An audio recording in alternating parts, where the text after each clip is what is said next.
വല്യമ്മാവന്റെ സപ്തതി ഈ നിൽക്കുന്ന കൊച്ചനിയന്റെ അടിയന്തരം ഒരുമിച്ചുണ്ടിട്ട് നീയൊക്കെ അടങ്ങുമല്ലടാ ചേട്ടൻ കഴിവറ പോലെ. അനങ്ങരുത്. കൊച്ചുവിന് നേരെ കൈയൊക്കെ വന്നിട്ടുണ്ടല്ലോ. വടക്കൻ വീട്ടിലെ IAS ആണെന്നും പറഞ്ഞ് നടക്കുന്ന നിന്റെ നാട്ടിൽ ചവിട്ടിക്കൂട്ടി അണ്ണാക്കി തരിക ഞാൻ. നീ ഇതിൽ ഇടപെടണ്ട. നല്ലൊരു ദിവസമായിട്ട് മൂക്കറ്റം കള്ളം മോന്തി കേറി വന്ന് താൻ തോന്നിത്തരം കാണിച്ചാലുണ്ടല്ലോ. നീ എന്റെ മോനെ തല്ലി അല്ലടാ തന്തയ്ക്ക് പറക്കാത്തവനെ. തന്തയ്ക്ക് പറഞ്ഞവനായതുകൊണ്ടാ തല്ലിയത്. ഈ തന്തയ്ക്ക് വേണ്ടെങ്കിൽ മാറി നിൽക്ക്. അങ്ങനെ എല്ലാരും തല്ലി ആണത്തം കാണിക്കാനാണെങ്കിൽ അത് നീ എന്നെ തല്ലടാ. കൊച്ചിനെ നിനക്കെന്താ ഭ്രാന്ത് പിടിച്ചോ? ഭ്രാന്ത് പിടിച്ചതല്ല, പിടിപ്പിച്ചതാ. ഈ നിൽക്കുന്ന അപ്പന്റെ ആ നിൽക്കുന്ന മോൻ. കാണോ അമ്മച്ചിക്ക്?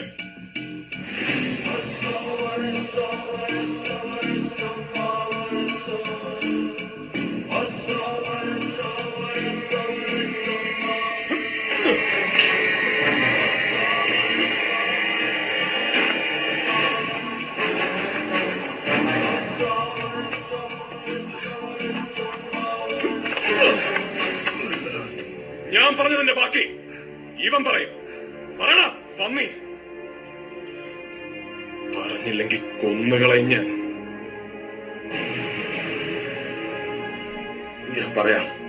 ഞാൻ പറഞ്ഞോളാം. സാറിനെ കൊല്ലാൻ എനിക്ക് 1.5 ലക്ഷം രൂപ തന്നത് ഈ SP സാറാ. എടാ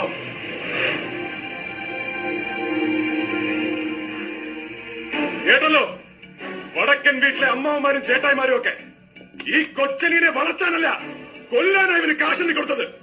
അത് എന്നാത്തിന്റെ പേരിലാണെന്ന് എനിക്ക് ഇപ്പൊ അറിയണം. എന്നാടാ ഇവനീ പറഞ്ഞൊക്കെ നേരാണോ? നേരാണോ? നേര് തന്നെയാ.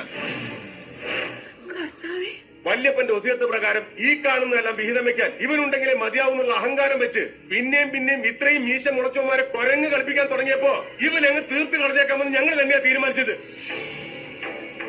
പ്രൈവറ്റ് ഹാർബറിന് വേണ്ടി 300 കോടിയുടെ ഷെയർ ഒപ്പിട്ടതും 30 കോടി അഡ്വാൻസ് കൊടുത്തതും എല്ലാം കൂടെ ചേർത്ത് സായിപ്പിന്റെ കോത്താഴത്തേക്ക് എഴുതി തള്ളാൻ തോന്നിയില്ല. എനിക്ക് മാത്രമല്ല ഇവന്മാർക്കും. ഇല്ലെന്ന് ഇവര് പറയട്ടെ. എങ്ങനുണ്ടമ്മാവ സ്വത്തും സമ്പാദ്യം സ്വന്തമാക്കാൻ വടക്കൻ വീട്ടിലെ തമ്പ്രാക്കന്മാര് നല്ല കുഞ്ഞാടുകളെ വളർത്തിയ മക്കൾ ആവർത്തിച്ച് കലഹിക്കുന്ന സ്വപ്നം കണ്ടപ്പോ അതിൽ ഇങ്ങനൊരു സീൻ കണ്ടിരുന്നോ?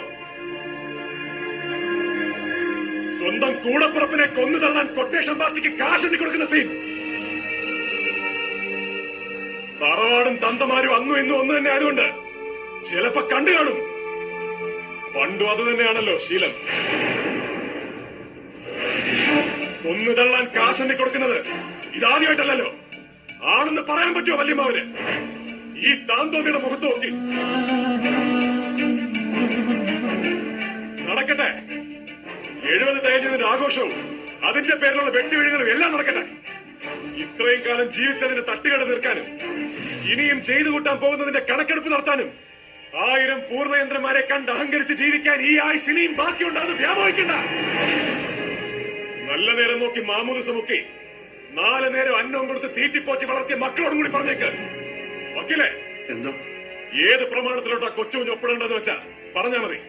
അത് മറ്റൊന്നും കൊണ്ടല്ല, ഇനി ഈ തറവാട്ടുമുറ്റത്ത് ഇപ്പൊ കണ്ട പോലെ കൂടപ്പുറപ്പാടായിട്ടൊരു യുദ്ധം ആവർത്തിക്കാതിരിക്കാനാ.